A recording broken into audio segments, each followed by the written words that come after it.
嗨，大家好啊！歡迎收睇 Henny 嘅地產頻道。我今日咧係想同大家分享一啲關於買樓嘅一啲經驗教訓。雖然每人嘅購房經歷都唔同啦，但係咧有啲樓咧真係唔值得落去選擇嘅。即使佢價格再平，亦都要謹慎對待。以下咧係我結合多年嘅從業經驗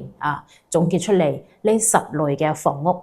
係大家一定要注意避開嘅。第一，挨近工業區嘅房屋呢啲樓咧雖然價格平，但係咧往往係伴隨噪音啦、空氣污染啦、粉塵啦、工廠嘅排煙同埋排污嘅啲咁嘅情況，無論係從長期啦或者係短期，都會對我哋嘅身體、我哋嘅健康產生負面嘅影響因此建議大家喺買樓嘅時候咧，就真係要盡量避開呢啲挨近工業區嘅樓盤啦。第二個係拆遷區域嘅樓，拆遷區域嘅樓表面上睇起身係真係比較劃算嘅，但係往往咧係存在好大嘅不確定因素。如果你買咗呢啲咁嘅樓咧，可能會面臨拆遷後居無定處嘅風險，甚至可能咧得唔到合理嘅賠償。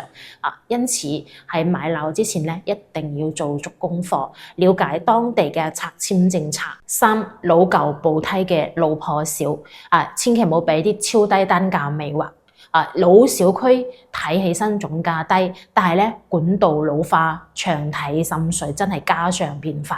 翻新成本比你嗰個房價仲要高，而且咧冇電梯，爬樓梯爬到崩潰啊！未來轉手嘅時候，年輕人根本睇唔上，想租都難啦，冇話買啦。我有個朋友咧係買咗90年代嗰啲步梯樓，住咗3年，單係整水管都使咗幾萬蚊，而家咧掛牌半年都冇人睇樓，問都冇人問啊，好慘啊真係。第4個產權不明嘅問題樓，發拍房啦、抵押房啦、小產權房啦，呢啲樓價咧真係好香，但係你都係繞道走啊！之前拆到有人因為貪平買咗小產權嘅樓，住咗5年之後咧，被原房東起訴收翻錢房兩空有啲發拍房啦，背後可能仲藏住天價嘅物業費、長期租約，根本係交唔到樓俾你嘅。買樓之前咧，一定要查清楚房產證啦、土地性質啦、抵押情況等等嘅。第5，孤島地段樓，有啲樓咧單價低到離譜周邊冇地段、冇商場、冇學校，通勤2個鐘起步外賣都送唔到啦，陰公有個同事咧買咗郊區嗰啲平宜房每日往返油費都去到成差唔多1嚿水。小朋友翻學咧要跨區，而家後悔到大腿都拍腫晒啦。即係買樓之前咧，你自己要打開地圖睇睇3公里以內嗰啲配套，即係冇相信發展商講嘅咩未來規劃第6，奇葩戶型遇到斜角房啦、暗廚暗位啦、手窗戶型啦，再平都冇買。我哋屋企有個親戚咧，因為貪平買咗一個奇葩嘅戶型，正常嘅家私真係根本擺唔落嘅，裝修又多使咗5萬蚊落去。暗位房咧長年潮濕發霉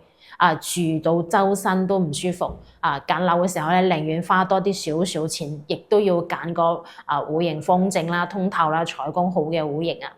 第7，特殊樓層咧就冇掂啦，比如話超高層嘅高樓層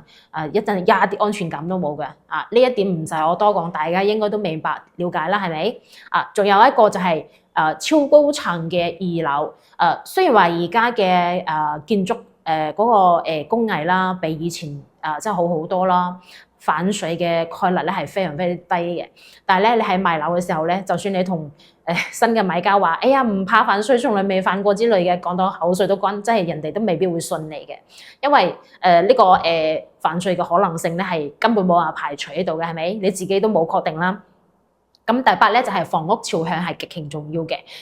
如果係間屋所有嘅功能區都係朝北嘅，真係冇掂因為咧你永遠曬唔到太陽嘅，人同植物一樣都係需要陽光先會健康嘅如果係東西朝向咧，亦都盡量冇掂因為太陽咧從早曬到晚夏天熱到死，太陽日照太豐富太充足，亦都好難頂，都唔係好事嚟㗎第9咧就得房率低於80%嘅就盡量冇掂啦，因為而家好多城市咧陸陸續續推出咗第4代住宅附公單啦、高贈送啦，人哋100平方做到130平嘅一個效果出嚟，咁你住100平就得個80平70-80平係咪？相差40幾個平方以後賣嘅時候點會甩得到手咧？係咪？